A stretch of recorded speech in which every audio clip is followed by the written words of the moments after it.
acompañado do vicepresidente Xosé Regueira e o deputado responsable de Facenda Xosé Ramón Riobó. O presidente do organismo provincial, Valentín González Formoso, comparecía en rolda de prensa para debullar o documento orzamentario para o vindeiro ano 2026, que ascende no seu total a 256,5 millóns de euros, o presuposto máis alto da súa historia, cun incremento do 6,67% con respecto do exercicio anterior. Na súa intervención, González Formoso destacou a aposta da entidade en apoiar a todos os concellos da provincia, un aspecto este que tamén referendou o vicepresidente Xosé Regueira. Sobre todo, reflexan unha intensa aposta por parte deste goberno provincial de coalición polas partidas que para nós son bandeiras. En primeiro lugar, lóxicamente, o apoio aos concellos, que é a nosa razón de existir, basicamente, e que se incrementa hasta os 110 millóns de euros,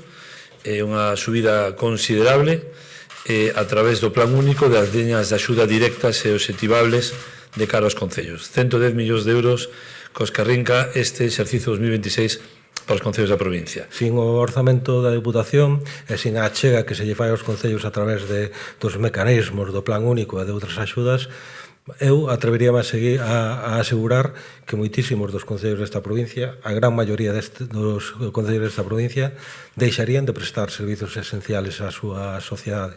Polo tanto, a Deputación sempre está pendente de cales son as preocupacións da sociedade, pero sobre todo das administracións que traballan máis cerca dos problemas da sociedade, como son os concellos. Outra das bandeiras destes orzamentos volverán a ser as políticas que teñen que ver coa protección social, sen esquecer tampouco o apoio ao emprego. No ámbito do emprego estamos tamén en cifras récord.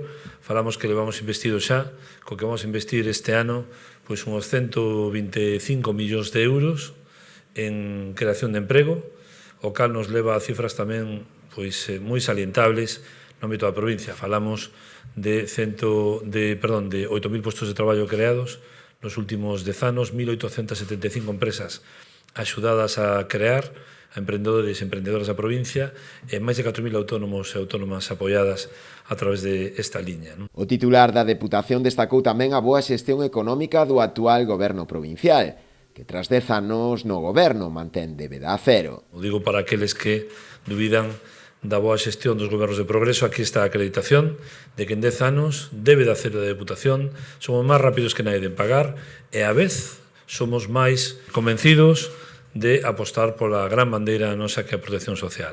Unha das novidades contempladas no documento orzamentario para o vindeiro ano será a apertura de 2 sedes da institución provincial en Santiago e Ferrol, co fin de descentralizar a entidade, ou a posta en marcha do proxecto de novas residencias, coa construción das casas do Maior de Ordes, As Pontes e Rianxo.